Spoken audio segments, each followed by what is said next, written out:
The European Union will press ahead with plans to develop its own shared military to limit its reliance on the US following the hasty pullout from Afghanistan, according to Ursula von der Leyen.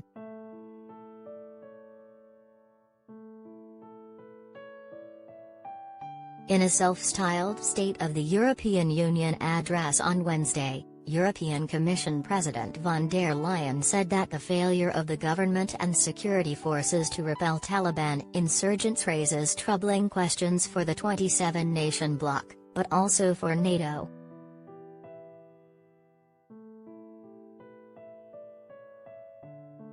After Joe Biden's decision to withdraw American troops by August 31 forced the hands of EU countries incapable of facing the Taliban alone.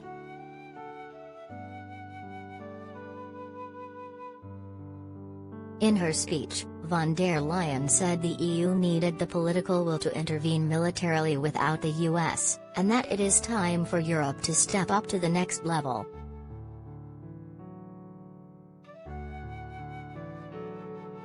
The president concluded by saying France will host an EU defense summit next year to develop the plans.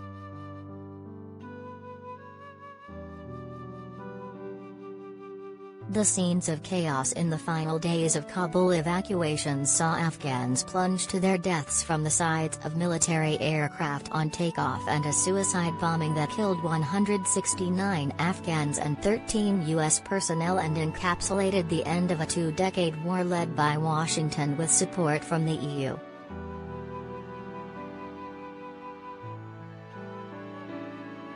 Witnessing events unfold in Afghanistan was profoundly painful for all the families of fallen servicemen and servicewomen, von der Leyen told EU lawmakers.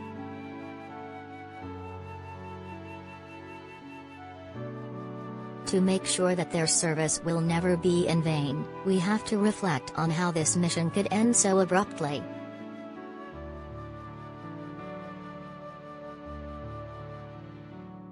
There are deeply troubling questions that allies will have to tackle within NATO, the former German defense minister said.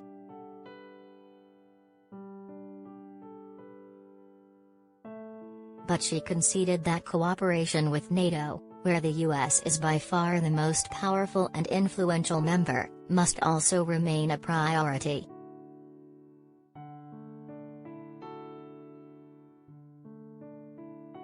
Still, von der Leyen said at the European Parliament in Strasbourg, France, that Europe can, and clearly should, be able and willing to do more on its own, and she insisted that it is time for Europe to step up to the next level.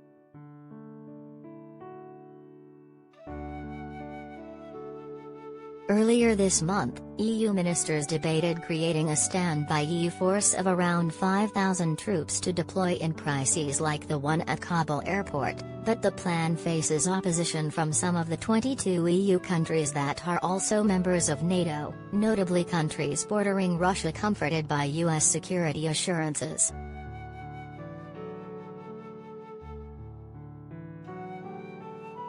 The EU currently has a system of battle groups to deploy to hotspots, but they've never been used, and the disjointed nature of the troops gives European leaders little confidence, particularly as they are generally reluctant to send their troops to active conflict zones.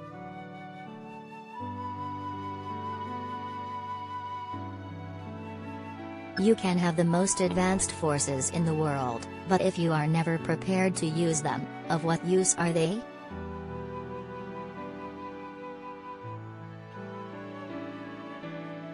What has held us back until now is not just a shortfall of capacity, it is the lack of political will, von der Leyen said.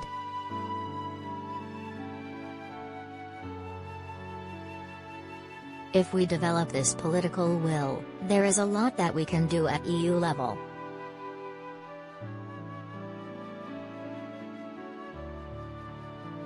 The president went on to declare that the EU must lay the foundations for better collective decision-making and intelligence sharing, make shared operations of the 27-member countries' military equipment more cohesive, and invest in common projects like fighter jets, drones and cyber capacities.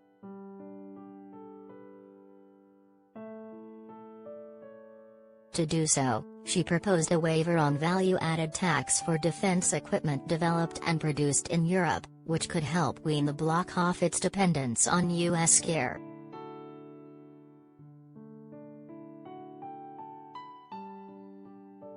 Von der Leyen said that she and French President Emmanuel Macron will convene a summit on European defense when France takes over the bloc's rotating presidency in the first half of 2022.